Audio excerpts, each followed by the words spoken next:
Science.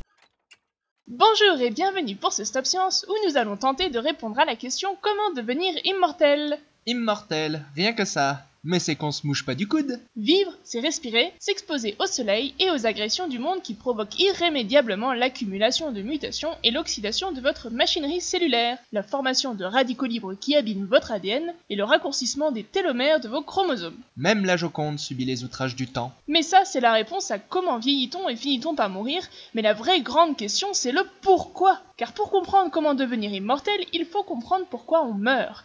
Quelles sont les raisons évolutives profondes qui ont conduit les espèces à ne pas être immortelles? Et il y a un vrai paradoxe derrière tout cela, car en théorie, plus un individu vit longtemps, plus il aura d'occasions de se reproduire. Par conséquent, il aura plus de descendants et donc ses gènes se répandront, répandant avec eux la longévité. Ainsi, la durée de vie dans sa lignée devrait continuer de s'accroître de génération en génération jusqu'à atteindre l'immortalité. À première vue, et d'un point de vue strictement darwinien, cela n'a pas de sens de mourir, puisque cela limite nos capacités à nous reproduire. Et aux yeux de la sélection naturelle, la reproduction, c'est ce qui importe le plus. Et cela est d'autant plus bizarre que ce ne serait techniquement pas impossible de vivre beaucoup plus longtemps. En effet, nous disposons naturellement de tout un tas de systèmes de réparation de l'ADN, de suppression des radicaux libres et même de rallongement des télomères. Alors pourquoi donc par Hadès et le baron Samedi tous ces systèmes cessent-ils de fonctionner au bout d'un moment donné ? Si notre corps peut se réparer tout seul et les mutations être corrigées, alors pourquoi finit-il par nous abandonner ? Pourquoi meurt-on ? Pourquoi tous les organismes vieillissent et meurent ? On pourrait penser que les méduses, les coraux ou bien les plantes qui se reproduisent par bouturage et les autres organismes qui se reproduisent par clonage sont, au moins théoriquement, immortels. Et oui, comme l'individu fille est génétiquement indifférenciable de l'individu mère, alors si l'un des deux meurt, comment être sûr que c'était l'individu mère ? Mais même là, il est encore possible de différencier l'individu mère de l'individu fille grâce à des marqueurs chimiques ou grâce au partage inégal des dommages cellulaires, et donc de voir lequel des deux est le plus vieux. Et la conclusion est que même les organismes qui se clonent ne sont pas exempts de vieillissement. Il ne s'agit que d'une immortalité théorique. Une méduse nommée Turritopsis nutricula saurait faire rajeunir ses cellules sous l'effet d'un stress, mais cette espèce est encore trop peu connue pour qu'on en soit sûr. Disons qu'en principe, elle a tout ce qu'il faut pour être réellement immortelle. Donc, jusqu'à preuve du contraire, tous les êtres vivants vieillissent et meurent. Mais que gagne-t-on donc à vivre puis à se laisser mourir comme ça ? Une première réponse serait tout bêtement « pour laisser la place aux jeunes ». Prenons le cas théorique d'une espèce dont les individus sont immortels. Ces individus se multiplieraient rapidement et donneraient naissance à des petits tout aussi immortels qui finiraient par peupler le monde et épuiseraient rapidement leurs ressources. Les premières générations ne quittant pas la scène après l'entrée de leur progéniture, le théâtre de la vie finirait rapidement par être saturé. Cela peut sembler simpliste, mais si vous vivez trop longtemps, vous consommez les ressources des générations suivantes, ce qui, du coup, amenuise leurs chances de reproduction. À terme, c'est toute votre espèce qui risque d'être condamnée. Alors, si l'immortalité semble être une bonne chose pour l'individu et ses chances de reproduction, elle s'avère en fait ne pas être bénéfique sur le long terme. Une observation intéressante de ce point de vue, mais encore difficile à interpréter, a été faite de nombreuses fois sur des souris de laboratoire. En ne leur fournissant que le strict minimum en nourriture, ces souris ont vécu paradoxalement près de 30% plus longtemps que des souris bien nourries. Le corps comprendrait-il d'une façon ou d'une autre que ces souris n'étaient plus une menace pour les ressources des générations futures ? Plus troublant encore est que chez les invertébrés, le vieillissement est contrôlé par une protéine proche de l'insuline des vertébrés. Or, chez les vertébrés, l'insuline est responsable du contrôle du taux de sucre dans le sang. Y aurait-il un lien ? L'insuline fait vieillir et manger moins fait vivre plus longtemps. Alors manger moins serait-il le secret de l'immortalité ? Après tout, les animaux ectothermes mangent moins que les endothermes et vivent souvent beaucoup plus longtemps. Donc, leçon numéro 1, la clé de la longévité assurée, c'est un régime draco... Oh là là là là là, on ne s'enflamme pas s'il vous plaît, c'est l'heure d'avoir un avis contrasté. L'heure de la vie contrastée.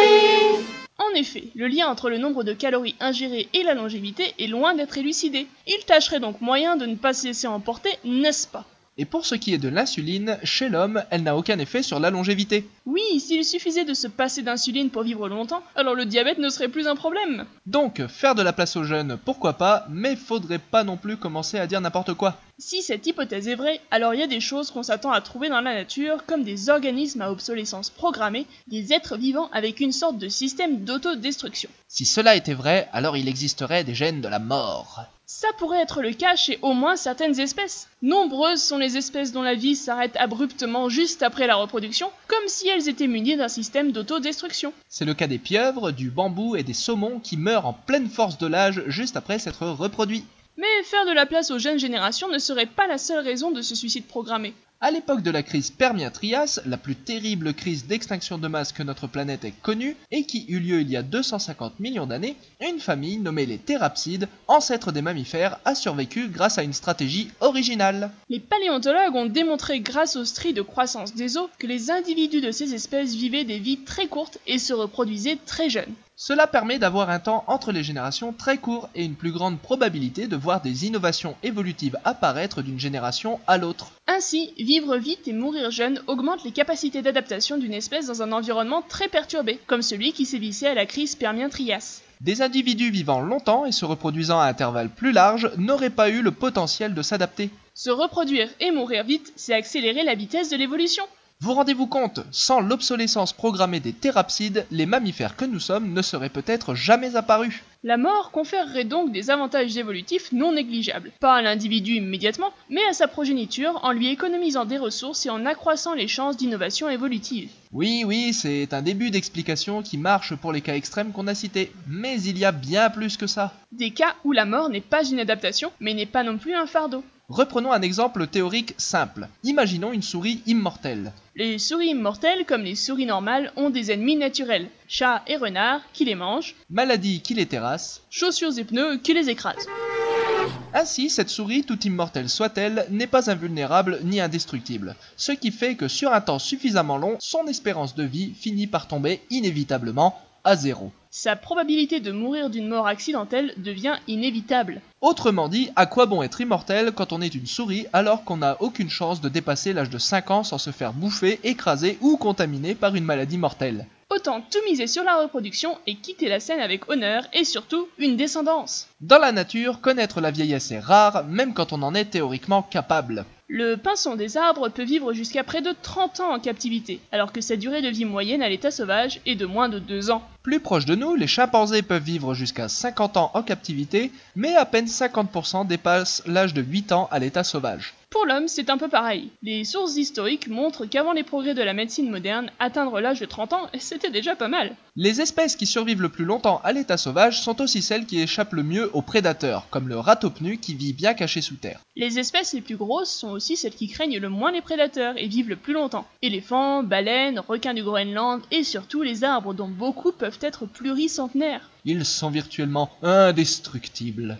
Voilà donc une première raison pragmatique pour laquelle on meurt. Non seulement vivre éternellement peut être préjudiciable à votre descendance, mais en plus cela ne sert à rien, puisque vos probabilités de mourir précocement restent les mêmes. Repensez aux poulpes et aux saumons. Si vos chances d'arriver à l'âge de la reproduction sont déjà de seulement 10%, alors celles d'arriver à survivre jusqu'à la saison de reproduction suivante sont encore plus infimes. Dès lors, à quoi bon essayer de survivre plus longtemps que cela? Apparemment pour eux, ça ne vaut pas le coup. À cela, il faut ajouter un autre facteur qui rentre en jeu, celui du coût de la vie. Le vivant se décompose naturellement. Laissez un corps sans vie à l'abandon et il disparaîtra en quelques semaines. Pour que ce corps reste frais et disponible, il faut l'entretenir, le maintenir, le soigner, renouveler ses pièces et tout cela coûte cher en énergie. Pour vivre éternellement, il vaut donc mieux ne pas être radin. Votre corps est comme une grande usine chimique dans laquelle des milliers de réactions ont lieu. Certaines produisent des déchets non désirables qui détériorent votre santé et qu'il faut dépolluer. Pour dépolluer une usine, il est très facile et peu coûteux de nettoyer la surface au jet d'eau. Il est par contre beaucoup plus difficile et fastidieux d'enlever chaque petit débris incrusté dans le sol et encore plus difficile et coûteux de dépolluer le sol sous le site. Votre corps, c'est la même chose. Il est très facile et peu coûteux de vous maintenir en vie, de vous entretenir et de vous réparer vite fait mal fait pour vous amener à l'âge de la reproduction dans un état, disons, correct. Par contre, il est tellement coûteux de dépolluer chaque petite molécule de déchets que votre corps préfère les laisser s'accumuler, provoquant ainsi, au bout d'un certain temps, maladie et vieillissement. Les petits et les gros bobos s'accumulent, les mutations, après un coup de soleil par exemple, sont réparées à la va-vite, juste ce qu'il faut pour que vous soyez présentable pour votre premier encart. Car il ne faut pas oublier que c'est ça le plus important, que vous soyez vivant et en bonne santé à l'âge de la reproduction. Ce qui se passe après, le vieillissement et les maladies, n'a pas d'effet sur la transmission de votre patrimoine génétique à vos descendants et n'a que peu d'importance. Ainsi, comparé à quelqu'un qui aurait investi beaucoup d'énergie dans un corps parfait qui a coûté extrêmement cher pour être retapé à neuf, votre corps, un peu pété mais pas trop, lui, a économisé de l'énergie pour la reproduction. Pour gagner une bataille contre un rival sexuel par exemple, ou pour parader devant votre promise toute la nuit. Le revers de la médaille, c'est que votre corps se laisse s'user, se fatiguer, puis mourir. Mais qu'importe tant que la reproduction, elle reste un succès. L'important c'est que vos spermatozoïdes et vos ovules soient au top. Le corps lui n'est qu'un moyen de transport pour eux, un objet d'apparat, du consommable que vos gènes ont appris à considérer comme jetable une fois qu'il s'était transmis à la génération suivante. Les gènes de nos cellules reproductrices n'ont pas d'intérêt à garder notre corps en vie plus que nécessaire. Une fois nos gènes passés à nos descendants, nous devenons superflus. Dommage qu'on doive mourir, mais c'est notre lot à tous. Car la vie n'est plus nécessaire. L'important c'est de bien comprendre qu'une fois la reproduction passée, la survie est inutile. Point. Mais là, je sais ce que vous vous dites. Nous autres humains, nous ne mourrons pas juste après nous être reproduits, pas plus que les chats ou les chiens. Certes, cela vient entre autres du fait que nous sommes des mammifères et que nous, les mammifères, sommes très doués en soins parentaux. Or, pour pratiquer les soins parentaux, vaut mieux survivre à sa reproduction. Pour l'espèce humaine, la sélection naturelle a même favorisé le soin de la progéniture par les grands-parents, augmentant encore un peu plus notre espérance de vie. Donc, leçon numéro 2, pour devenir immortel, il faut se rendre indispensable, y compris quand on vieillit. Le secret de la longévité humaine vient certainement de là. Sinon, pour vous rendre utile le plus longtemps possible, vous pouvez toujours faire comme les reines fourmis et pondre des petits en continu pendant 30 ans d'affilée. Du point de vue de la sélection naturelle, ça marche aussi. C'est un peu plus contraignant du point de vue anatomique. Vous l'aurez donc compris, mort et reproduction sont indissociablement liés. Aux yeux de la sélection naturelle, si vous me permettez une petite personnification, une fois la reproduction passée, votre survie importe peu en fait. Elle est même non désirable. La pression de sélection pour un maintien en bonne santé de votre corps après la reproduction devient donc moins forte. C'est alors que s'ajoute une fois encore un nouvel effet plus pervers, un phénomène qui va accentuer encore plus le vieillissement. Puisqu'une fois la reproduction passée, plus rien ou si peu n'a d'importance aux yeux de la sélection naturelle, alors elle laisse l'opportunité à des mutations délétères de s'accumuler si celles-ci ne s'expriment qu'après la reproduction. Reprenons notre souris théorique. Voici son espérance de vie. Voici l'âge auquel elle se reproduit. À partir de là, ces gènes se sont transmis, les bons comme les mauvais. Évidemment, les mauvais gènes ne peuvent pas être des gènes qui s'expriment avant la reproduction, sinon notre souris est morte. Par contre, si ces mauvais gènes s'expriment après la reproduction, alors c'est trop tard, ils ont été transmis à la descendance. Ces mauvais gènes vont s'exprimer et, génération après génération, s'accumuler et finir par faire vieillir et mourir vos petites souris. Et la sélection naturelle n'y pourra rien. Les mutations ayant lieu après la période de reproduction vont se transmettre à la progéniture, et ce même si elles sont délétères, car elles s'expriment trop tard pour que la sélection naturelle puisse agir dessus. De telles mutations s'accumulent inévitablement, raccourcissant toujours un peu plus l'espérance de vie. Les souris vivent de moins en moins longtemps, l'âge de leur mort se rapprochant de l'âge de leur reproduction. Par l'accumulation de ces mutations, tout se passe comme si une espérance de vie limite se mettait en place. Chez l'homme, de telles maladies s'exprimant tard dans la vie sont légion. Parmi les plus connus, citons les innombrables cancers, Alzheimer, Parkinson, la Corée de Huntington. Et c'est sans compter un nombre incalculable de dégénérescences physiques liées à l'âge. Mal de dos, cataracte, chute des dents, des cheveux, etc. Tous sont autant de désordres qui ne s'expriment que tard dans la vie, à l'approche ou à partir des 40 ans, et sont donc déjà transmis à nos enfants. En nous reproduisant avant 40 ans, nous empêchons la sélection naturelle d'éliminer ces maladies. Leçon numéro 3 donc, pour vivre vieux, reproduisez-vous tard. Ça marchera peut-être dans 10 ou 15 générations, effet garanti. Cela a été prouvé chez les mouches du vinaigre et les vers nématodes qu'on a empêchés de se reproduire. En les obligeant à copuler tard dans leur vie, l'espérance de vie de leurs descendants a été démultipliée. Bon, ça a aussi fait baisser la fertilité des mouches. Il semblerait que longévité et fertilité ne fassent pas bon ménage, ce qui est plutôt logique. Mais bon, faut savoir ce qu'on veut à la fin. Alors qu'une maladie comme la progéria, qui affecte les enfants dès la naissance, n'a pas l'occasion d'être transmise et de se répandre dans le patrimoine génétique de notre espèce, les dégénérescences liées à l'âge et les maladies citées plus haut sont quant à elles un héritage de très longue date que nous devons au fait que nos ancêtres ne dépassaient que rarement l'âge de 30 ans. Selon la même logique, mais en la poussant un poil plus loin, alors rien n'empêcherait qu'un gène ayant des effets très positifs sur la reproduction puisse provoquer ensuite des dégâts irréparables, entraînant finalement le vieillissement et la mort comme un effet secondaire. Oui, c'est tout à fait juste. À choisir entre longévité et reproduction, la sélection naturelle optera toujours pour la reproduction. Alors non, rien n'empêche en théorie un gène de favoriser le premier au détriment du second. Un tel gène sera même plus que bienvenu en réalité. Il augmente le succès reproductif. très bien, on le prend. Et si ça se fait aux dépens de la longévité, eh ben tant pis. Et cela expliquerait très bien pourquoi les mouches qui vivent le plus longtemps sont aussi celles qui se reproduisent le moins. Connaissez-vous la petite histoire de la chandelle qui voulait briller en société? Pour se faire remarquer, la chandelle brilla 2 fois plus fort, mais alors qu'elle avait brillé on ne peut plus brillamment, elle s'éteignit 2 fois plus tôt que les autres. Tant pis pour la chandelle, ou tant mieux car au final, qui connaît l'histoire des chandelles banales? Personne. Seule l'histoire de la plus brillante des chandelles a perduré. Bon, les métaphores c'est bien, mais prenons maintenant des exemples simples et concrets pour illustrer le principe. Les hormones sexuelles que nous sécrétons augmentent la libido et rendent nos caractères sexuels secondaires plus attrayants. Seins et fesses pour les femmes, musculature pour les hommes et la crinière si vous êtes un lion. En sécrétant plus, encore et toujours plus, vous augmenteriez votre sex appeal et donc vos chances de reproduction, du tout bénef pour la sélection naturelle. Petit problème, cette sollicitation accroît aussi notablement vos chances de cancer au niveau des organes sexuels. Mais ça, la sélection naturelle s'en cogne, puisque quand ça arrivera, il sera déjà trop tard. Vos gènes d'ultra séducteurs seront transmis à votre progéniture qui, elle aussi, aura un succès notable auprès du sexe opposé. Puis le cancer. Oui, mais encore une fois, trop tard pour être contre-sélectionné. Ah, ce cadeau empoisonné! Dans la même lignée, saviez-vous que ce sont les mêmes hormones qui vous rendent fertiles, mesdames, qui provoquent ensuite l'ostéoporose? La médaille et son revers, on continue? Et le mécanisme qui favorise l'arthrose, saviez-vous qu'il est lié à celui qui favorise la croissance quand nous sommes jeunes? Achète un avantage et tu en paieras le prix. Tant que l'addition se paye après la reproduction. Bien sûr. Vous rappelez-vous quand on a dit que chez la mouche, augmenter l'espérance de vie faisait aussi baisser la fertilité? Eh bien, figurez-vous que chez le ver nématode, l'ablation de la lignée germinale provoque carrément une augmentation de l'espérance de vie de 60%. Moralité, leçon numéro 3, pour devenir immortel, séparez-vous de vos... Enfin, coupez-vous les... Enfin, vous voyez de quoi je parle, quoi, hein, on coupe, là, en bas, coupe. Le vieillissement et la mort seraient donc aussi des effets secondaires regrettables de notre grande fertilité. Et cet effet secondaire, nous en subissons les conséquences nettement visibles au coup de vieux que nous prenons après une grossesse et un accouchement, hein? Merci, la sélection naturelle. Pas moyen de s'en débarrasser, puisque de son point de vue, ça y est, nos gènes sont transmis. Alors le reste, on s'en tape.